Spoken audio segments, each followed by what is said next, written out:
Now that you've gotten a bit of an introduction to the first scene in A Raisin in the Sun, we're going to look more broadly at symbolism.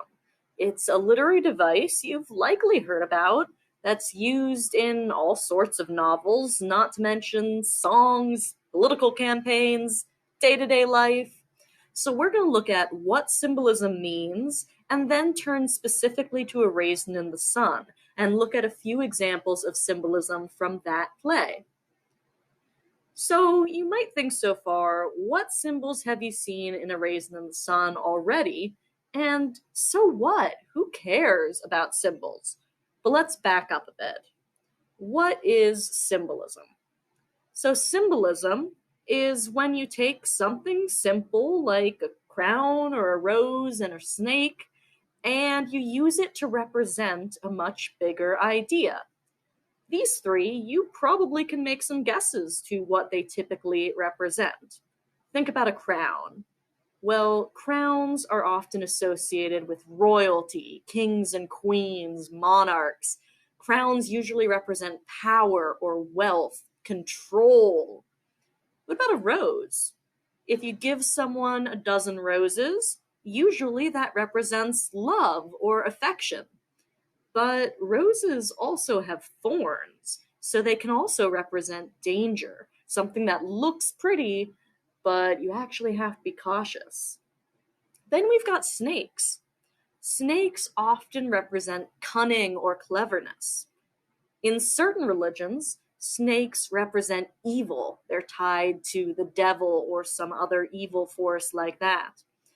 But snakes can also be a symbol of change because they shed their skins and grow a new one.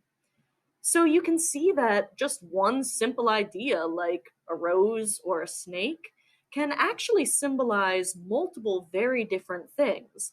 It's up to us to look at how that symbol is being used in a text to determine what it means.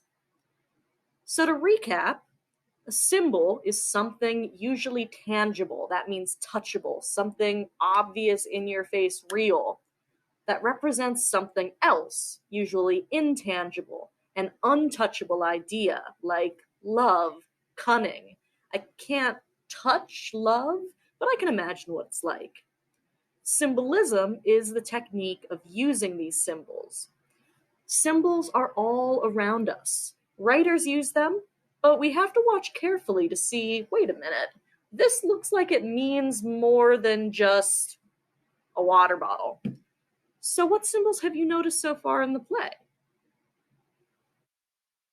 There are a few that we will be looking at together.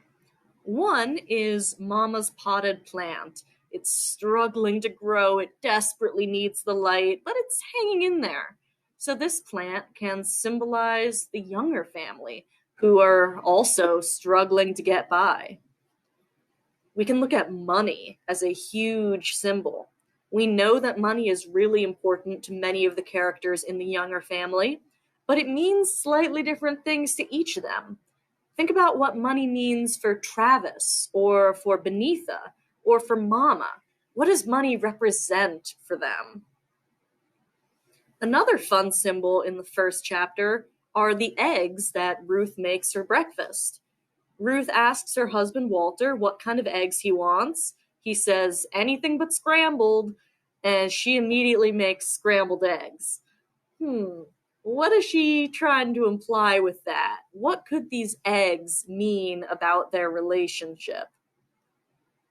We can also think about the clothes that they wear, the cleanliness of the apartment, and the act of cleaning, being a working person who cleans houses.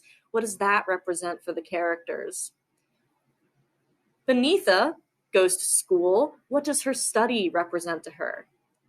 And finally, music is a symbol that we learn was associated with Beneatha as well. She picked up guitar for a little while and then let it go. What could that represent for her? How could that be more than just a musical instrument? So, for your main task in this first part of 1.3, you're going to look back through Act 1, Scene 1, that's pages 23 to 54, and find one of these symbols. So you can use any of the ones that we just talked about, and there are a few additional ones listed here as well, like becoming a doctor or a two-story house with a garden. You can see on the screen and in your packet the page number where you can find some of these symbols. Find a quote that shows this symbol and look into how it appears, who's talking about it, who's using it, who wants it, and then go one step further. What could this symbol represent? What does it mean beyond just a dollar bill or an egg? Why is it important to the characters?